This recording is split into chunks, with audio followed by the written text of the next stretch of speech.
मेरा भोलेनाथ आपको ना कभी दासी बनाना चाहता है, मेरा भोलेनाथ ना आपको कभी नौकर बनाना चाहता है, मेरा भोलेनाथ ना कभी आपको सेविका बनाना चाहता है। मेरा भोलेनाथ तो आपका हाथ पकड़कर इस संसार सागर से, भव सागर से उन्नति की ओर आगे बढ़ाना चाहता है। वो आपको डूबने नहीं देगा, वो आपको नष्ट नहीं होने देगा, वो आपको तकलीफ में नहीं आने देगा, वो आपको कष्ट की ओर नहीं जाने देगा। वो शिव तत्व है, वो शंकर, वो खड़ी बताना मेरा देवादिदेव महादेव, वो शिव तत्व है। सुयशा, मैं तुम्हें दासी नहीं बना सकता, सुयशा मैं तुम्हें सेविका नहीं बना सकता। तो सुयशा ने कहा फिर कोई सेवा मुझे दे दीजिए।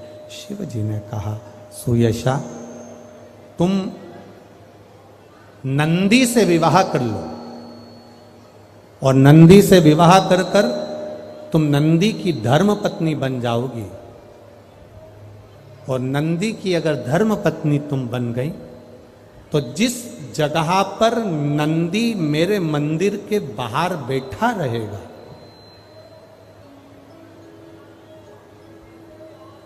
नंदी जिस जगह पर मेरे मंदिर के बाहर बैठा रहेगा, सुयशा उसके कर्णों में, कर्णों के करीब में तू स्वयं विराजमान रहेगी।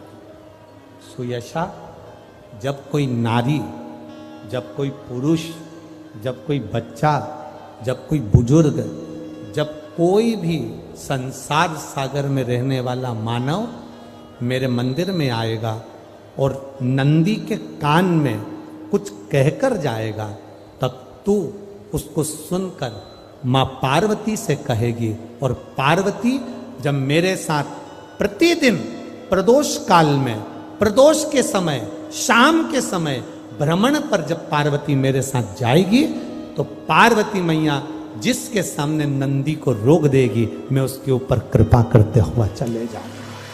ये हमारा भाव शिव महापुराण की कथा वर्णन कर रही है। ये हमारा भाव भगवान देवादिदेव महादेव का चरित्र वर्णन कर रहा है, ये शिव तत्व वर्णन कर रहा है। कितने लोग हैं जो भगवान नंदी के कानों में कुछ कहकर आते हैं? बोले हो कभी? सीधे बोल देते हो क्या जाकर? नंदी के कानों में कहने का भी एक तरीका है, आप लोगों को मालूम होगा वो तरीका? नहीं मालूम? ये बेलपत्री की जो डंडी रहती है ना, बीच का जो भाग है, ध्यान दिए ना जरा सा, ये बीच की जो डंडी है, फिर से देखिए, बेलपत्री के 2 पत्ते और उसके पास में जो बीच की जो डंडी का भाग है, दिख रहा है आप लोगों को? ये 2 डंडी, ये बीच की 2 पत्ती और उसके बीच में जो 2 डंडी का भाग होता है। जब हम देवादिदेव महादेव से कोई बात कहने वाले होते हैं ना कि बाबा बहुत दुखी हूँ, बाबा बहुत तकलीफ चल रही है, बाबा मैंने एक कंपटीशन एग्जाम में परीक्षा दी है, बाबा मेरे जीवन में ये तकलीफ हो रही है, बाबा, तब इस बेलपत्री की जो ये डंडी होती है, इस उंगली से, इस अंगुष्ठ से इस डंडी को पकड़ा जाता है, और बाबा के कर्ण में कहने से पहले ये हाथ को नंदी के ऊपर रखकर फिर हम बाबा के नंदी के कानों में कहते हैं, और चलते समय इस बेलपत्र को अशोक सुंदरी की जगह पर चढ़ाकर वापिस सजाते हैं। देवादिदेव महादेव को पार्वती की बात मानना ही पड़ती है और वो कहना ही पड़ता है। ये बेलपत्र की महत्व है। ये जितना फल एक बेलपत्र की पत्ती में, उतना की उतना फल हम आपसे फिर कहेंगे।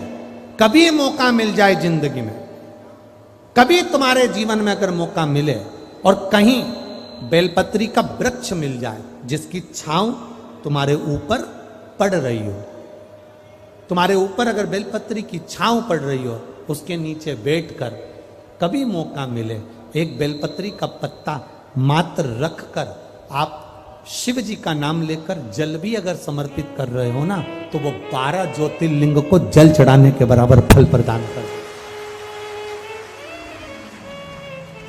एक बेलपत्री का पत्ता, एक बेलपत्री का वृक्ष, एक बेलपत्री के वृक्ष की छांव हमारे जीवन को कृतार्थ कर देती है, धन्य कर देती है, कृतार्थ।